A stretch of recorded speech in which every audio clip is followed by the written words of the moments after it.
Hey everyone, it's Imani Ray and I hope you are all having a poppin' day. So today's video, we are going to be doing Netflix and Thrills. So basically I'm going to be talking about my 5 top scary movies, TV shows, horror, all that. And I'm also doing a 31 days of Halloween on like my Netflix and Thrills on my Instagram. So that's still going on, and I also have a tab. So if you guys want to see all 31 shows, movies, horror related, go check that out on my Instagram. But let's get started. I'm going to do a makeup look and talk about 5 TV shows / movies. Okay, so the first show that I watched that I really enjoyed, this probably has the highest rating out of all of them, would be The Order. So that show was basically, it's a witchy werewolf show. It has magic and it was creepy. It was just good. So it takes place in a college setting, which I like. I'm glad they didn't do a high school setting because I feel like that wouldn't have made sense. So I'm glad they did a college setting.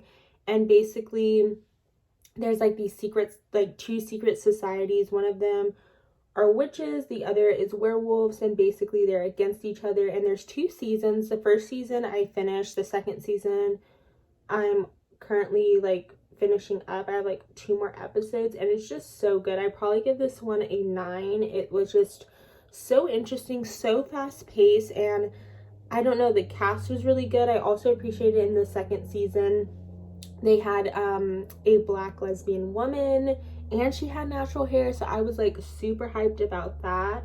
But yeah, so I was super excited about that. And then I don't know, like the spells they do are really like crazy, and every episode something like new is happening. It is very like fast paced, so that's what I really enjoy about it. Like every episode has so much like action, and I like the aspect of like magic and the aspect of the witches, and also the aspect of the werewolves is very cool. And there's just like, I don't know, it's like there's multiple dimensions, and then like there's just so much like going on in the show, but it's really interesting. There's also like some romance, but I'm glad it's not like heavy romance. Like they really do focus on the magic at hand and the missions. Like we really don't see them going to school. The only teachers we see them like talk to or deal with is like their philosophy teacher, but that ties into like the storyline.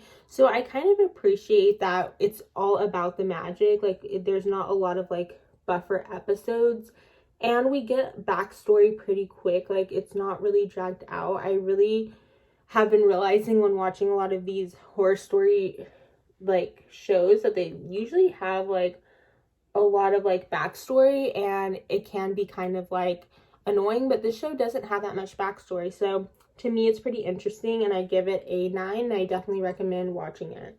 Okay, show number 2 is Ratchet. It just like, that show I watched at the beginning of October. I finished the whole season. I watched it with my grandma and it was good. I do have a few cons about it. This one I think I rated like an 8 or something. I did have a few cons, so I'm going to talk about the cons first. It wasn't historically accurate, and some people are going to be annoyed. Some people are going to be like it doesn't matter, it's a TV show. But it's interesting because it's supposed to take place, I think, in the early 1900s, 1940s or something, like back then. And the costumes aren't really like, I love the costumes, don't get me wrong, like I'm obsessed with the costumes, but to me they're not really time period like accurate. And then another thing I thought was very interesting was the fact that like obviously the lobotomies and all the procedures they were doing, that was pretty like to that time, but there was also a lot of like, and Netflix loves to do this in a lot of their Netflix movies and shows and stuff like that, where they have this theme of like women empowerment, where it might not necessarily have actually happened that way during that time. And like we see that a lot in Ratchet, where Nurse Ratchet is getting away with a lot of stuff that she most likely wouldn't have been able to do if she was a woman. And the fact that she was a lesbian woman. I love the LGBT representation, even though they were like, some of it was like so much. They were like doing all this like therapy stuff on these like lesbians, and it was like a lot. But I don't know. So those were my cons. I did find it interesting. I did wish that there was a more diverse cast, but I did find it interesting. Like, it was on my, like, I was on my seat, like, every episode, like, what's gonna happen, what's gonna happen. It was very fast-paced. Nurse Ratchet's character was very interesting. Also, this definitely reminded me of an American Horror Story season. It had a lot of similarities to Freak Show. I also watched Freak Show during this kind of like Halloween time, and it reminds me, there was just so many similarities with the kills and the murders and the this and the that. Like, there was very similar kills and stuff like that. So it reminded me of American Horror Story, but it was shot in the same way as Hollywood. If you guys have seen Hollywood, which is also a Netflix original, so they basically kind of just like mesh those two together. So if you liked Hollywood or if you liked American Horror Story, you guys will definitely like Ratchet. But yeah, it was interesting. She's like a nurse basically trying to save this prisoner. They work at this like mental hospital. Very like psychological thriller. That's all I'm gonna say. I don't want to spoil it too much for you guys.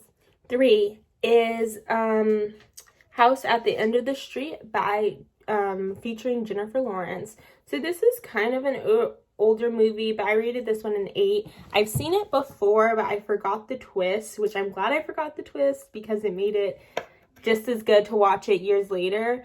And I really enjoyed it. Like, you basically they move next door to like a creepy person that like the daughter murdered the whole family, and they move next door to this kind of like haunted house, and the son is still alive, and Jennifer Lawrence becomes like friends, kind of like liking the boy and stuff, and there's just like basically shit just goes down. So yeah, that was basically the summary of that. I really did enjoy it. I love Jennifer Lawrence as an actress. She's one of my favorite actresses. I've actually met her in person at the Hunger Games premiere, the first one.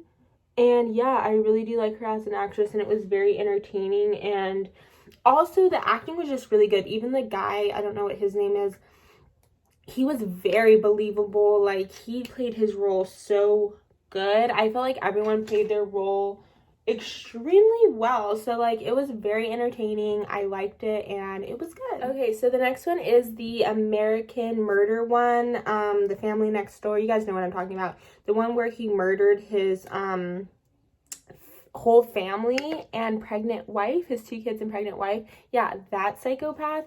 So I watched this, and I wanted to talk about it because it is new on Netflix, and the story is pretty recent. It happened a few years ago. And it's tragic. It is so sad. I don't recommend watching this if you don't want to be disturbed and sad afterwards, because it literally, in the way they shot it, was kind of different than any other documentary I've seen. They used all like either police cam footage or Facebook footage from the mom's, the mom, the wife, whoever you want to refer to her as, her Facebook. And it's just so sad to see the kids literally the moments before they were killed by the dad, and it was just so crazy. It's a true life documentary on Netflix. I don't know if I want to recommend watching it, but I did want to talk about it because I did watch it in this 31 days. But yeah, it was really sad. It was very hard to watch. It was very gruesome. And I also wanted to talk about, I didn't like how people were kind of like victim blaming the wife. Like, they were like, oh, like, because she was so public and she was so this and she was so that. And I was like, what do you mean? Like, he could have just gotten a divorce. He could have just, like, to me, none of it made sense. And it was just so sad that he killed his kids. Like, I can't. So I don't really recommend watching it, but I did want to talk about it in this. Okay, so the last one, The Haunting of Bly Manor. This is also a series, or a season. It has like, I didn't watch the first Haunting Hill one, but we're going to talk about Bly Manor. It was good, but my cons were it was so slow paced, you guys. Like, it was so slow. Like, I felt like literally we didn't see any paranormal, any horror stuff, anything scary until like episode 6. And I'm like, are you serious? Like, or episode 6 or 7, like, it was late in the season before we saw any real actual paranormal stuff happening. So I wish if the paranormal stuff happened earlier, I would have liked it, or more.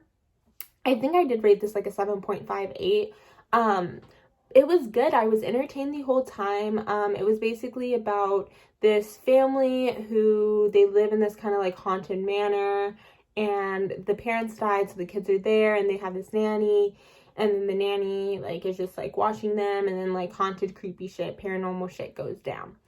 But yeah, so it was good. It was just slow paced. I wish it was more creepy. Like, I just wish it was more scary. I wish there was more. They could have definitely threw in some more jump scares. They could have definitely threw in some more horror. But it was more of just like a haunted house. Like, and then also another thing is like, no one was like necessarily like, it wasn't even really scary until like maybe like the last episode, and that wasn't even scary.